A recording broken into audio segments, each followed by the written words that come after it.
Uncanny Valley is a term used to describe the phenomenon where humanoid robots or virtual agents become too realistic but not quite perfect, and as a result elicit negative feelings or discomfort to people when they encounter an object that is mostly but not quite human-like. These can occur in various contexts, such as robotics, animation, and video games. This phenomenon is caused by a mismatch between the human brain's expectations of how something should look and behave, and the actual appearance of behavior of the object. Understanding the uncanny valley is important for us to know and to be aware of psychological implication that this might cause, since it has caused discomfort to people. Also, through understanding this phenomenon, this is beneficial for the designers and developers who seek to create more realistic and engaging human-like experiences, while avoiding the negative reactions that can arise from crossing the valley. It will outline the potential for increasing acceptance and trust of human-like robots and virtual agents, as well as the potential for improving human-robot interactions. And this case study will also provide some important details regarding history and its impact to people and in the field of robotics and artificial intelligence, and it's try to give a detailed analysis and some recommendations to this phenomenon.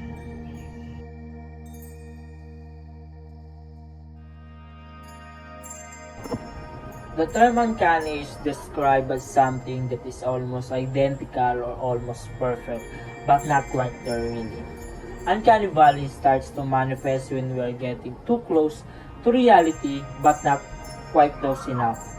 In 1970, Japanese robotic engineer Masahiro created the hypothesis term Uncanny Valley. He stated that the more human the robot appears, people will react positively toward this. But when that robot appears very close to a human, like it has a human face and a human hand, people will feel discomfort toward the robot. Best example that I can give is when I watched the movie I, Robot. Yung bida is si Will Smith. While watching this, sobrang weird sa feeling para sa akin. Imagine, yung mukha ng robot, may mata, ilong, and bibig, diba? One more is yung animated na Beowulf. Sobrang realistic ng pagkaka-animated doon. To the point na akala ko noong una is totoong tao talaga yung gumaganap doon. But somehow, it is animated and more, it is kinda, for me, it is kinda hard to watch because at the back of my brain, nahihirapan siya i-process kung tao ba yung pinapanood ko or animation. And I feel kinda discomfort with this animation. So in this case study, we will discuss about thoroughly Uncanny Valley. We will talk about behind why we feel anxious, why we feel discomfort, feel uneasy, and we feel anxious when we encounter it, such as CGI, robotic, and video games. Analyze it by examining the problem, the causes and effect of it, provide recommendation and implementation plan to this case study.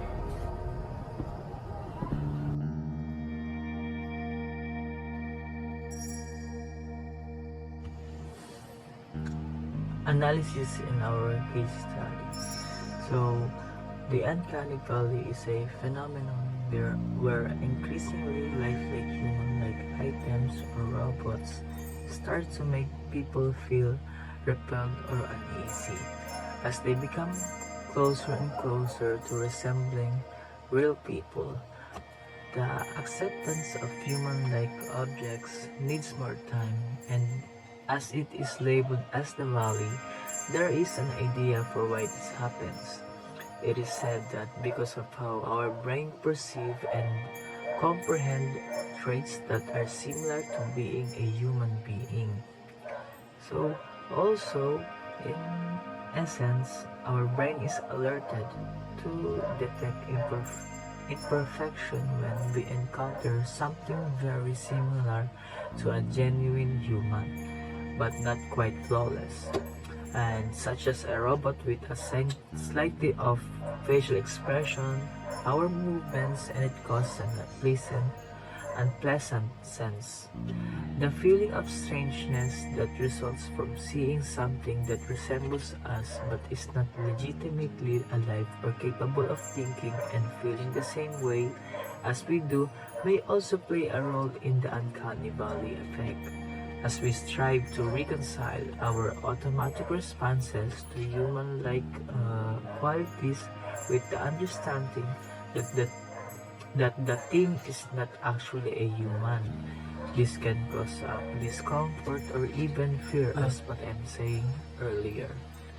Many researchers and engineers working to create more realistic and human-like robots and AI, or artificial intelligence. As technology advances, our understanding of human cognition improves and can make us feel comfortable with the creation of humanoid objects and more seamless. However, it is also important to continue to consider the ethical and psychological implications of these developments and ensure that our creation do not cause harm to ourselves or others.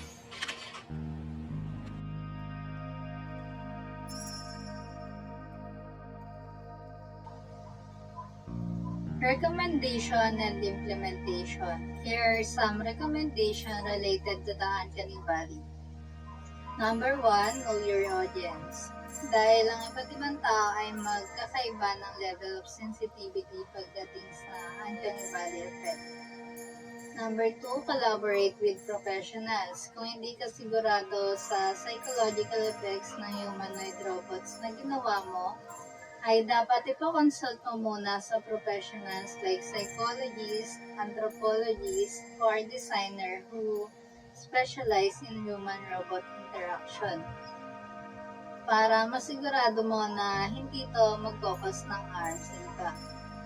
And number 3, test your design para kung may problema man ay magawan agad ng paraan bago ilabas sa public.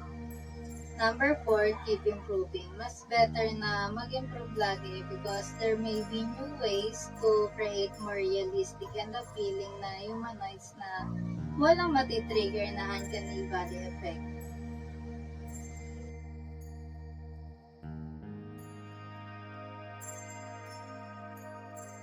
Ang Uncanny Valley ay matatawag na strange or mysterious humanoid robots na kung saan ay nagiging similar na yung physical appearance and behavior kagaya sa tao.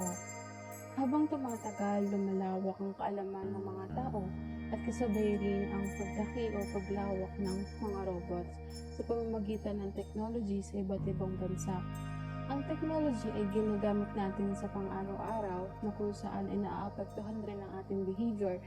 Ngunit nakakatulong ito upang mapalawak ang ating kaalaman sa isang bagay kagaya ng ginawa ni Mori in-upgrade or in-improve yung robots until it become increasingly human-like. However, some people ay hindi maganda ang interaction between realistic robots and nakakaramdam sila ng discomfort and totally strange, or they describe it as a creepy robot. This feeling is thought to be caused by mismatch between expectation and the reality of AI or robot appearance behavior.